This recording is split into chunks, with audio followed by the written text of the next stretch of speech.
Amém, queridos? Graça e paz. Vamos dar continuidade à nossa série acerca do Evangelho de João. Estamos aqui meditando entre os versículos 35 e 38 do capítulo 4. Estamos fazendo uma íntima relação entre Deus e a igreja no trabalho do reino para o colhimento de almas. E no vídeo anterior, nós meditamos também no capítulo 13 de Lucas, versos 11 a 13, acerca da mulher que estava possessa por um espírito de enfermidade que a mantinha encurvada durante 18 anos, que Jesus Cristo a libertou. E nós compreendemos espiritualmente que se nós estivermos encurvados, só olhando para baixo, para as coisas desta vida passageira, pela sedução das riquezas, pelos cuidados desta vida, nós vamos fazer com que a palavra seja sufocada no nosso coração e ela não vai torná-la frutífera. E nós precisamos fazer como o Senhor Jesus falou para os seus discípulos: levantem os olhos e vejam os campos brancos para a ceifa. Então, o negócio de Deus são almas.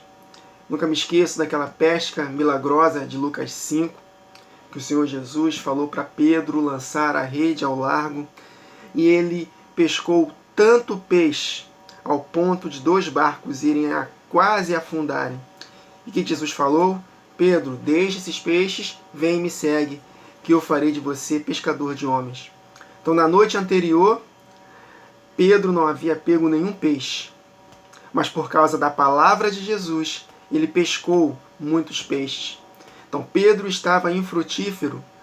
Antes de seguir a Jesus, Pedro não tinha capacitação para poder colher peixes. Vocês estão entendendo o que eu estou falando, né? Mas uma vez que ele recebeu a palavra do Senhor, a divina semente, que o transformou, aí ele seguiu a Jesus, e aí ele se transformou num pescador de homens.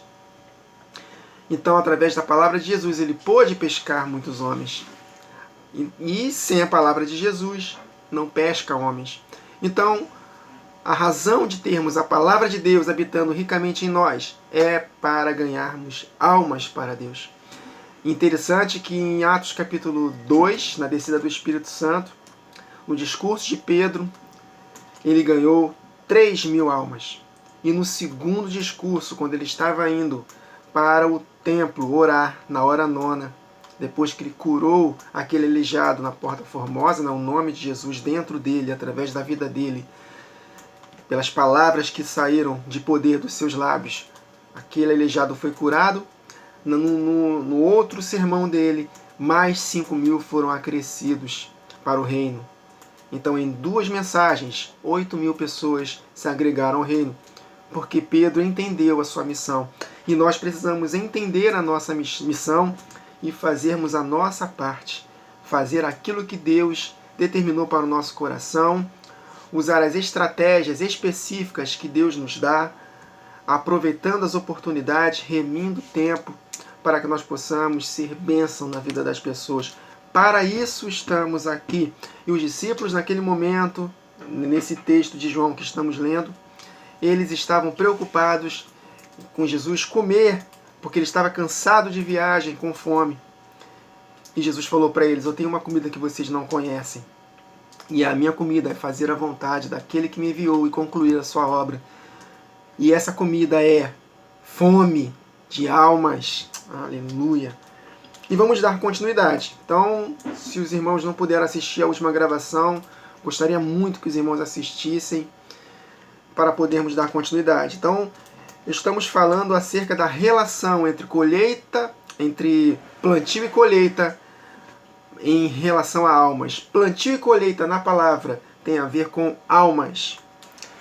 Na lei mosaica, no Antigo Testamento, meus irmãos, na lei, toda relação de colheitas foram sombras para que possamos compreender que essas colheitas tipificam pessoas. Quando, infelizmente, mais de 90% das igrejas ensinam dízimo como se fosse dinheiro. Mas a palavra de Deus nunca menciona dízimo como dinheiro, nem mesmo na Antiga Aliança. Dízimo sempre foi relacionado à 10ª parte de algo. Nem 10% é 10ª parte de algo. Por exemplo, se na tua fazenda produzissem, sei lá, 8 ovelhas, não haveria dízimo ali. Só poderia ser de 10 em 10. Então é a 10ª parte do melhor, das primícias. Primícias eram os dízimos. Os dízimos eram as primícias. Era a 10ª parte do melhor, dos primeiros frutos. E as primícias, elas hoje, em Cristo Jesus, na realidade, falam da igreja do Senhor Jesus. A colheita de Cristo Jesus. Jesus foi semeado como um grão de trigo, morreu, mas brotou da terra trazendo consigo muitos frutos. Então, a igreja do Senhor Jesus está sendo colhida como primícias para Deus. Dízimos somos nós. E nós precisamos compreender, meus irmãos, essa íntima relação entre Deus e a igreja no trabalho do reino para o colhimento de almas. Deus tem fome e sede de almas. Assim como Satanás tem fome e sede de almas para poder arrebatá-las para a perdição, nosso Pai também tem fome e sede de almas para arrebatá-las para a vida eterna. E nós precisamos. Por isso que quem ama cumpre a lei. Porque se nós amamos as pessoas, nós estamos cumprindo a lei. Porque todo o propósito da lei, dos mandamentos, consiste em amar a Deus acima de todas as coisas e ao próximo como a nós mesmos. E Jesus falou em João 14, novo mandamento vos dou, que vos ameis uns aos outros como eu vos amei, a ponto de dar a minha própria vida. Então, se possível for, meus irmãos, temos que dar a nossa própria vida por amor a outras pessoas. Muitos cristãos morreram e estão morrendo por amor a Cristo. Mas, com certeza, a missão principal é edificar vidas. Por causa de outras vidas, nós precisamos até mesmo estar dispostos a dar a nossa própria vida. Porque quem ama a Deus, ama seu irmão. Quem não ama a Deus, a quem vê, a quem não vê, não pode amar ao irmão a quem vê. Então não tem como estar cheio de Deus e não amar as pessoas, inclusive os nossos inimigos. Jesus, quando estava sendo crucificado, que Jesus orou para os seus adversários: Pai, perdoa-lhes, porque não sabem o que fazem. Claro, se não houver arrependimento, eles não serão perdoados. Mas da parte de Jesus, ele liberou o perdão. Estevão, quando estava sendo apedrejado, não impute a eles, Senhor, esse pecado. Então, meus irmãos, nós precisamos entender que estamos aqui por causa de pessoas. Por isso que a nossa luta não é contra pessoas, mas contra principados e potestades, contra os dominadores deste mundo tenebroso nas regiões celestiais. Então, amemos uns aos outros, pois quem ama, cumpre a lei. Aleluia. Então vamos dar continuidade. Então vou ler novamente os versos 35 a 38 e vamos ler outros textos que o Espírito me mostrou. Tem muitos outros, mas esses daqui ele me mostrou para que possamos compreender, né, a íntima relação entre plantio e colheita com relação a pessoas. Amém? Não dizeis vós que ainda há 4 meses até a ceifa? Eu, porém, vos digo, levantei, erguei os olhos, e enxerguem e vede os campos, pois já branquejam para a ceifa. O ceifeiro recebe desde já a recompensa, e entesoura o seu fruto para a vida eterna. É lá, meus irmãos, nós vamos escolher. Lembra daquele texto de Daniel? Eu vou ler daqui a pouco aqui. 12:3. Os que a muitos conduzirem à justiça brilharão como estrelas eternamente. Entesourarão fruto, olha aí, fruto da terra, colheita para a vida eterna. De Sarte se alegram tanto o semeador como o ceifeiro, pois, no caso, é verdadeiro o ditado: um é o semeador e o outro é o ceifeiro. Eu vos enviei para ceifar. Nós fomos enviados para ceifar. Ceifar o quê, meus irmãos? Vidas. Era o contexto de João 4 aqui. Jesus estava cansado da viagem e mesmo assim ele abriu mão de um alimento, de um descanso físico, natural, para poder aproveitar a oportunidade de ministrar o coração daquela mulher samaritana que nos representa. E ele ficou mais 2 dias naquela província de Samaria ministrando a palavra lá, porque o foco de Deus era vidas. Jesus estava enxergando os gentios. Nós já aprendemos que Samaria era a capital do Reino do Norte. Essas 10 tribos foram dispersas por entre as nações, se misturaram conosco, viraram gentios e fomos enxertados na boa oliveira através do sacrifício de Jesus na cruz. Nós que estávamos longe, fomos aproximados pelo sangue de Jesus. Então Jesus estava ministrando ao coração deles, porque o foco de Jesus é ceifar vidas. E graças à obra de Jesus na cruz, estamos aqui, meus irmãos. Os frutos, os filhos que Deus deu para ele. Aleluia! Pois no caso é verdadeiro o ditado, um é semeador e o outro é ceifeiro. Verso 38, eu vos enviei para ceifar o que não semeastes. Outros trabalharam e vós entrastes no seu trabalho. Perdão, queridos. Agora vamos ler aqui mais textos para conectarmos, né? Para vermos a íntima relação entre Deus e a igreja no trabalho do reino para colhimento de almas. Tiago capítulo 5, versos 7 e 8. Sede, pois, irmãos, pacientes até a vinda do Senhor. Jesus foi assunto aos céus, prometeu voltar em 2 dias. E nesses 2 dias, que um dia para o Senhor é como 1000 anos, 1000 anos como um dia, é o trabalho da igreja para ceifar vidas. Então, sede, pois, irmãos, pacientes até a vinda do Senhor. Eis que o lavrador, que é o pai, Jesus falou, né, que o pai é o agricultor, ele é a videira, nós somos os ramos. Eis que o lavrador, quem cultiva a terra, espera o precioso fruto da terra, olha aí, aguardando com paciência até que receba a chuva temporã, que foi em Atos, e a chuva serôdia, que será na primeira metade da última semana. Sede vós também pacientes, fortalecei os vossos corações, porque a vinda do Senhor está próxima. Então, meus irmãos, nós precisamos ter paciência e, nesse íntere, entre a vinda de Jesus, entre a sua ascensão aos céus e a sua volta, nós temos que cumprir a nossa missão de ganhar vidas. Por isso que Jesus falou no verso 36, o ceifeiro recebe desde já a recompensa e entesoura o seu fruto para a vida eterna. Então, sede pacientes, fortalecei os vossos corações, porque na vinda do Senhor vocês vão recolher, vocês vão receber a recompensa por terem colhidos o precioso fruto da terra. Aleluia. 1 Coríntios capítulo 3, versos 1 a 11. E eu, irmãos, não vos pude falar como a espirituais, mas como a carnais, como a meninos em Cristo. Com leite vos criei, e não com carne, porque ainda não podíeis, nem tampouco ainda podeis, porque ainda sois carnais, pois havendo entre vós inveja, contendas e dissensões, não são, porventura, carnais, e não andais segundo os homens? Olha o contexto aqui. Eles não estavam amando uns aos outros. Não estavam valorizando, não estavam compreendendo que a missão deles é exatamente amar uns aos outros e não ter dissensões, brigas, litígios. Aí eles falam lá na divisão deles, né? Porque vocês dizem, eu sou de Paulo e o outro de Apolo. Porventura não sois carnais? Pois quem é Paulo? Quem é Apolo, senão ministros pelos quais crestes e conforme o que o Senhor deu a cada um? Eu plantei, o Apolo regou, mas Deus deu o crescimento. Olha aí a relação com a agricultura, né? Tudo com relação a vidas, meus irmãos. Eu plantei, Apolo regou, mas é Deus quem dá o crescimento. Por isso, nem o que planta é alguma coisa, nem o que rega, mas Deus que dá o crescimento da igreja. Ou seja, colheitas de almas.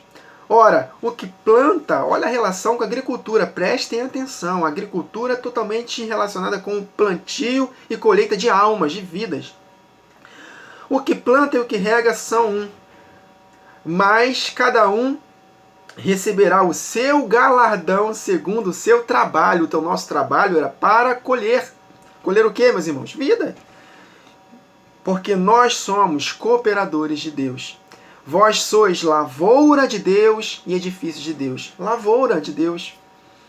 Porque segundo a graça de Deus, que me foi dada, pus eu, como sábio arquiteto, o fundamento, e o outro edifica sobre ele. Mas veja cada um como edifica sobre ele, porque ninguém pode pôr outro fundamento além do que já está posto, o qual é Jesus Cristo. Está vendo então a relação de colheita, de plantio e colheita com vidas, meus irmãos? Nós somos a lavoura de Deus, olha aí, plantações, frutos de Deus. E nós precisamos trabalhar para edificar vidas, amando uns aos outros. E é o que não estava acontecendo aqui com a igreja dos Coríntios. Mateus, capítulo 9, versos 35 a 38. E percorria Jesus por todas as cidades e aldeias, ensinando nas sinagogas deles, e pregando o evangelho do reino, e curando todas as enfermidades e moléstias entre o povo. E vendo as multidões, teve grande compaixão delas, porque andavam cansadas e desgarradas como ovelhas que não têm pastor. Então disse aos seus discípulos: a seara é realmente grande, mas poucos são os trabalhadores. Rogai, pois, ao Senhor da seara que envie trabalhadores para a sua seara. Fazendo uma comparação com a agricultura. São pessoas, meus irmãos. Vamos lá, Mateus capítulo 13, acerca da parábola do semeador. Semeador, olha aí, semente, frutificação. Olha só, meus irmãos, tem tudo a ver com pessoas. Verso 24 de Mateus 13 em diante. Outra parábola lhes propôs, dizendo: o reino dos céus é semelhante a um homem que semeou boa semente. Olha aí, quem semeia? Jesus. A boa semente, a igreja. No seu campo. O campo é o mundo, as nações. Mas enquanto os homens dormiam, veio o inimigo dele, o diabo, semeou o joio, né, que são os ímpios, inclui também os apóstatas, no meio do trigo, e retirou-se. Sempre vamos ter pessoas resistindo à nossa missão. Sambalate, Tobias, que estavam resistindo à reconstrução dos muros lá, com Neemias, quantos lembram? Sempre vamos ter pessoas que vão tentar nos atrapalhar, meus irmãos. E ele continuou: e quando a erva cresceu e produziu fruto, apareceu também o joio. Então, vindo os servos do dono da casa, lhe disseram: Senhor, não semeaste boa semente no teu campo? De onde vem, pois, o joio? Está falando de pessoas, queridos. Ele, porém, lhes respondeu: um inimigo fez isso. Lembra o apóstolo Paulo em Atos 20, para a igreja de Éfeso? Eu ensinei a vocês todo o conselho de Deus. Agora, após a minha partida, surgirão no meio de vocês, joio, no meio de vocês, lobos devoradores, que não pouparão o rebanho. Amém? Então vamos lá. Então ele, porém, lhes respondeu: o inimigo fez isso.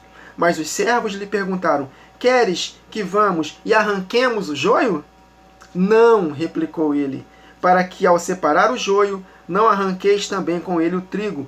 Deixai-os crescer juntos até a colheita. E no tempo da colheita, na vinda de Jesus, né? Nós lemos aqui em Tiago 5, sede pacientes até a vinda de Jesus, porque o lavrador espera o precioso fruto da terra, né? Enfim.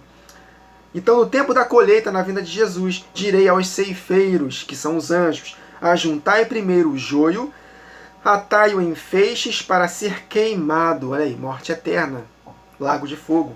Mas o trigo recolhei-o para o seu celeiro. Vida eterna. Está falando de pessoas.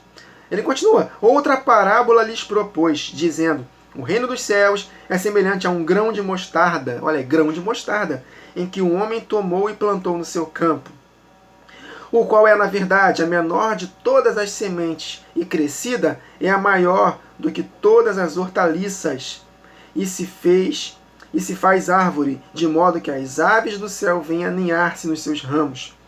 Disse-lhes, Jesus falou que nós somos os ramos, também somos como árvores plantadas, né? Então, a relação da agricultura com pessoas, com nós, com a igreja, o campo é o mundo, as nações, tem tudo a ver, está tudo conectado.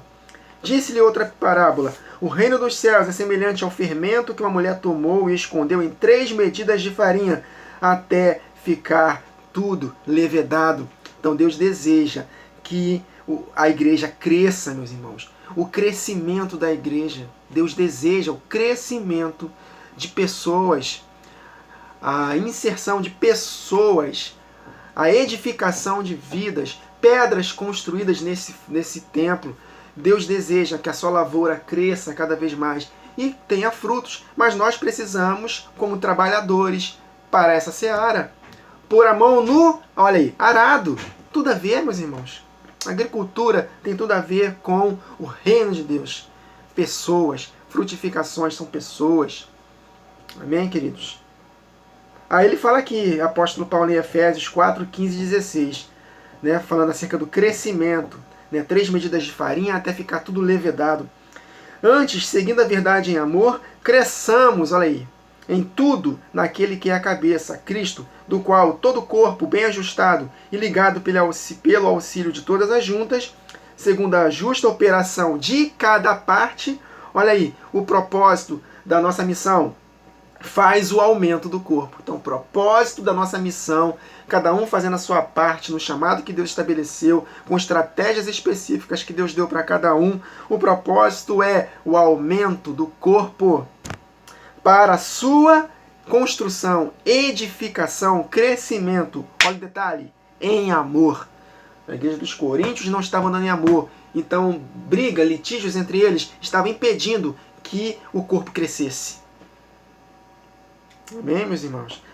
Ainda continuando nessa passagem de Mateus 13, todas estas coisas disse Jesus às multidões por parábolas, e sem parábolas nada lhes dizia, para que se cumprisse o que foi dito por intermédio do profeta. Abrirei em parábolas a minha boca, publicarei coisas ocultas desde a criação. Então, despedindo as multidões, foi Jesus para casa, e chegando-se a ele os seus discípulos, disseram: explica-nos a parábola do joio no campo. E ele respondeu: o que semeia a boa semente é o Filho do Homem. O campo é o mundo, as nações. A boa semente são os filhos do reino. O joio são os filhos do maligno. Olha só, tudo com relação a pessoas, né? O inimigo que semeou é o diabo. A ceifa é a consumação do século, a vinda de Jesus. E os ceifeiros são os anjos. Pois assim como o joio é colhido e lançado ao fogo, juízo eterno, condenação eterna, lago de fogo, assim será a consumação do século.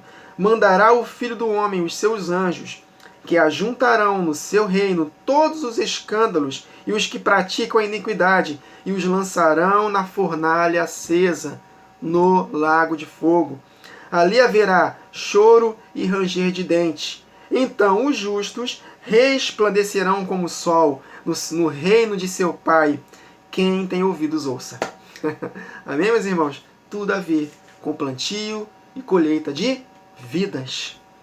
Então que nós possamos erguer nossos olhos, tirar os olhos do chão, das coisas materiais, transitórias, e focarmos na edificação de vidas. E Apocalipse 14, versos 12 a 20, tem tudo a ver com o que nós lemos aqui de Mateus, capítulo 13, versos 24 a 43. Olha só, está escrito em Apocalipse 14, na consumação dos séculos. Aqui está a perseverança dos santos, os que guardam os mandamentos de Deus e a fé em Jesus. Então ouvi uma voz do céu dizendo: escreve, bem-aventurados os mortos, que desde agora morrem no Senhor. Sim, diz o Espírito, para que descansem das suas fadigas, trabalhos no reino, mão no arado, trabalhadores para a seara, para ganhar vidas, pois as suas obras o acompanham. Olha aí, a maneira como nós lidamos com as pessoas vai ser a maneira como nós seremos julgados. Lembra que está escrito em Tiago? Deus usará de misericórdia para quem foi misericordioso, porque a misericórdia triunfa do juízo. Bem-aventurados os misericordiosos, porque estes que são misericordiosos, com quem? Com a parede? Não, com as pessoas. Esses alcançarão misericórdia. Com a medida com que medires, vocês serão medidos também. Amém? Vidas, meus irmãos, amar uns aos outros como Jesus nos amou. Aí ele continua: olhei, João olhou essa visão, e eis uma nuvem branca, e sentado sobre a nuvem, um semelhante a filho de homem, tendo na cabeça uma coroa de ouro, e na sua mão uma foice. Foice é para ceifar, meus irmãos. Outro anjo saiu do santuário gritando em grande voz para aquele que se achava assentado sobre a nuvem: toma a tua foice e ceifa, pois chegou a hora de ceifar, visto que a seara da terra já amadureceu. Pessoas.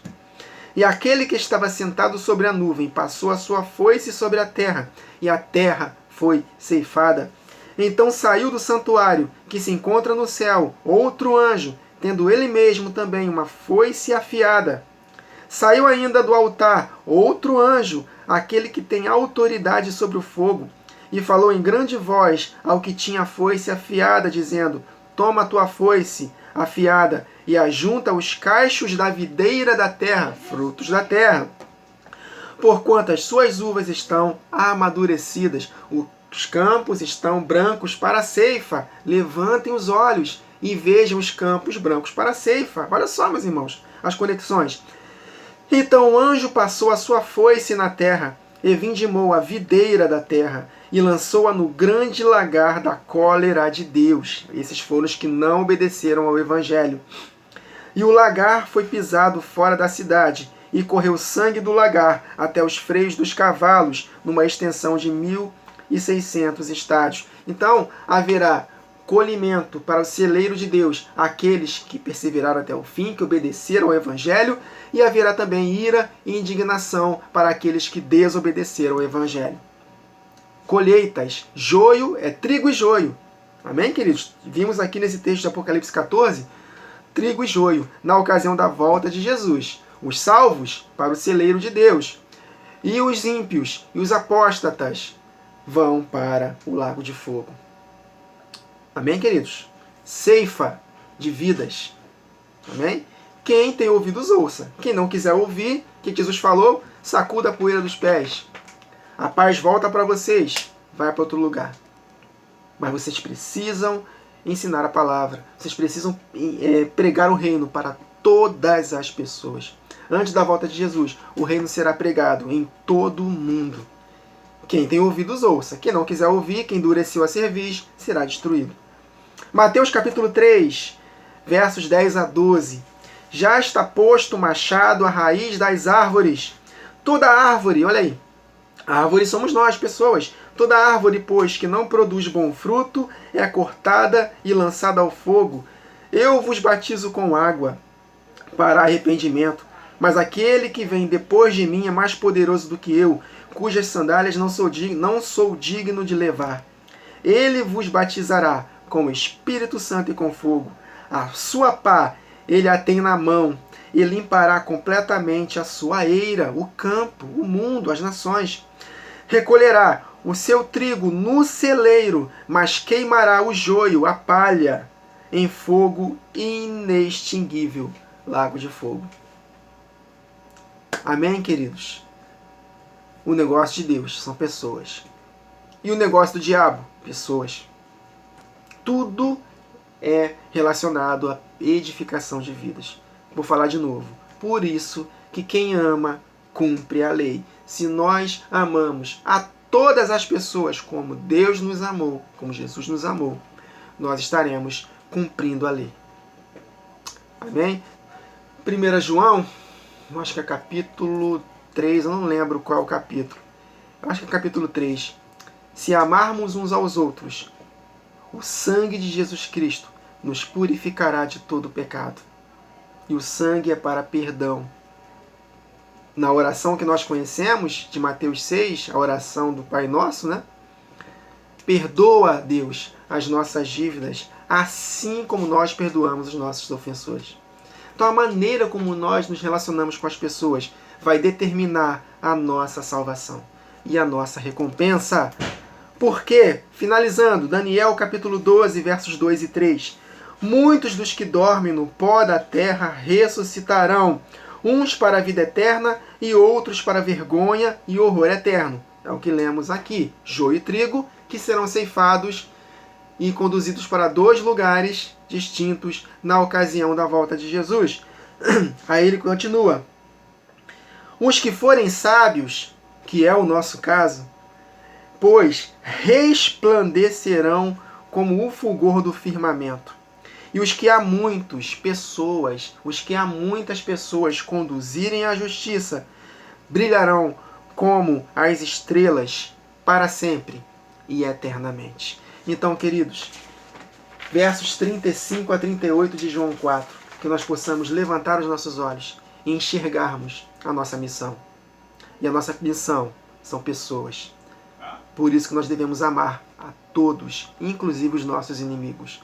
Se teu inimigo te der fome, dê de comer. Se teu inimigo tiver sede, dê de beber. Se ele te pedir a túnica, dá a capa também. Se ele te bater uma face, vira outra. Se ele quiser que você caminhe com ele 1 milha, caminhe 2. Faça o bem a quem vos persegue, porque o foco de Deus são vidas. O apóstolo Paulo falou que ele era o pior dos pecadores. Se Deus teve compaixão dele, ele vai ter compaixão de qualquer ser humano, por pior pecador que ele seja. Deus deseja salvar a todos. Há esperança para a árvore. Aleluia. Há esperança para a árvore. Mesmo cortado, ao som das águas, ao cheiro das águas, eles poderão reviver. Então, muitos estão desviados hoje, queridos, mas ainda não se apostataram completamente. Estão respirando? Ainda há esperança. Se houve esperança para Paulo, o pior dos pecadores, perseguidor e matador de cristãos, Deus pode salvar qualquer pior dos pecadores, estuprador, pedófilo, o que for. Deus tem poder para perdoar o pior dos pecadores. Claro que as consequências nesta terra eles não vão deixar de colher, mas ele pode ser salvo. O ladrão na cruz foi salvo porque se arrependeu. Então há esperança. Por isso que nós devemos amar os nossos inimigos, por pior que eles sejam. Eles estão respirando? Há esperança. Há esperança, queridos. Então que possamos enxergar com os olhos de Deus. Porque se nós enxergarmos com os olhos de Deus, todo o nosso corpo será luz. E luz é revelação, é palavra, é direção, sentido de viver, é entender o conhecimento do nosso chamamento. Foi até redundante, né? Entender o conhecimento. Conhecermos a esperança do nosso chamamento. Afinal, quão formosos são os pés dos que anunciam boas novas de salvação. Então, meus irmãos, mãos à obra. A seara é grande, mas os trabalhadores são poucos. Então, eis-nos aqui, envia a nós, Jesus. Até a próxima gravação, queridos. Que o Senhor nos abençoe.